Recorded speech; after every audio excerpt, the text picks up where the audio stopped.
I wanted to clarify a bit more details on the solution using the MATLAB script for solving the nonlinear differential equation we discussed last time. So the equation we wanted to solve was the second order differential equation with two constant boundary conditions. I showed you the script last time. I'm going to just make a few points here.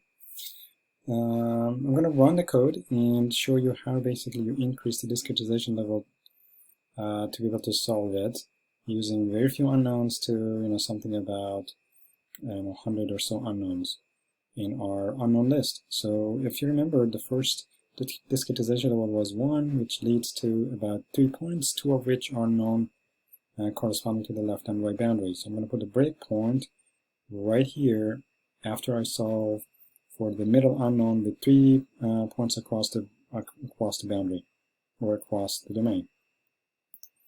So here's the solution.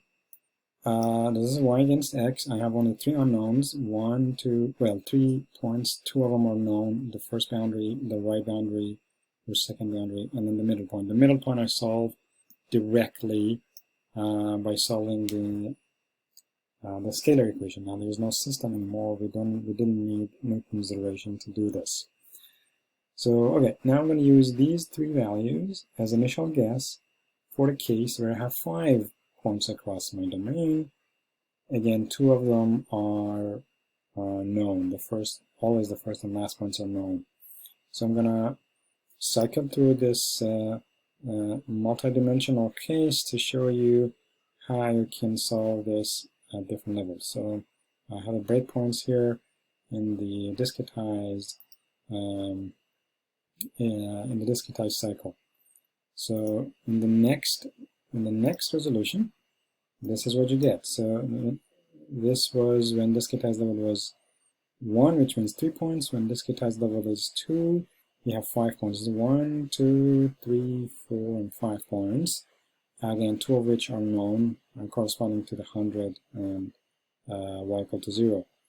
So then I use this as my initial guess for a case where I have 9 points, which means I'm going to insert 1 point between every 2 points in the current resolution. Like in the first one, if I insert 1 point between these 2, then you get this.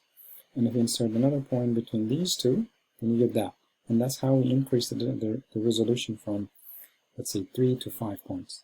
Now going from 5 to 9, then you have to insert 1 point between every pair, like between this and this in the current resolution. If I put 1 point here, 1 point here, 1 point here, and 1 point there, total you get 9 points. And you can see it if I go to the next cycle. So here it is. Now we have 9 points, for which I use this solution as the initial guess. So remember, this was a converged solution. The initial guesses I'm using is the converged solution of the previous discretized level. It's not something that random.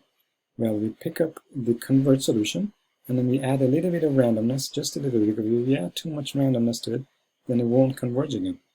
All right. This way we can easily go to 1,000 unknowns easily without divergence. So Newton method is really prone to divergence if the number of unknowns are a lot, and in that case usually having a good initial guess is very, very difficult. That's why we start from 1 unknown, which means 3 points, to 1,000 unknowns easily without any divergence. So now I'm going to go to next discretized level. So you see that, and my solution in the current discretized level is it's really matching previous ones, shown by this curve. So you see that it's matching actually along this part of the solution, and it's actually not matching here because this is a new point I added at the current discretized point. So anyways, we're going from 3 points to 5 points to 9 points to 17 points, and then the next one will be 33 points. So here it is, that's the 33 points, and if I hover my mouse on discretized level, we at 5, so that means we are totally having 33 points. So the next level will be 65 points, and then 129 points, and still is going up, 257 points, and this one is 513 points, and there you go. So it converged. So it's really nice to see that with, let's see, number of points now we have 500 points. So my Newton's method converged in almost, 3 steps. So these are actually the relative, these are the error of the last discretized level with 500 points in Newton's method, and you see that in 3 steps I converged in Newton's method. Now if you do not do this approach, if you do not use this approach, going from 3 points to 500 points systematically, most likely your Newton's method won't converge, because having a good guess for 500 variables out of the blue, it's impossible. What we did was we start from 1 guess point when we have 3 points, remember? 1 guess point only. So for 3 points case, which is this red line, I only calculated this. Basically, we didn't need any guess for that. So we started with no guess. For the second discretized level, we put almost 0.1 as a perturbation for every point we added between 2 points. So with something like small guess values, we converge every time. You see that in all of my Newton's method, I always converge with 3 steps. So these are all 3 steps throughout. And given that with 500 unknowns, I still converge with 3 iterations in Newton's method, that's amazing. So I hope you appreciate the method of multi-resolution approach to solve nonlinear system using finite differencing. I hope this is useful, and thanks so much for watching.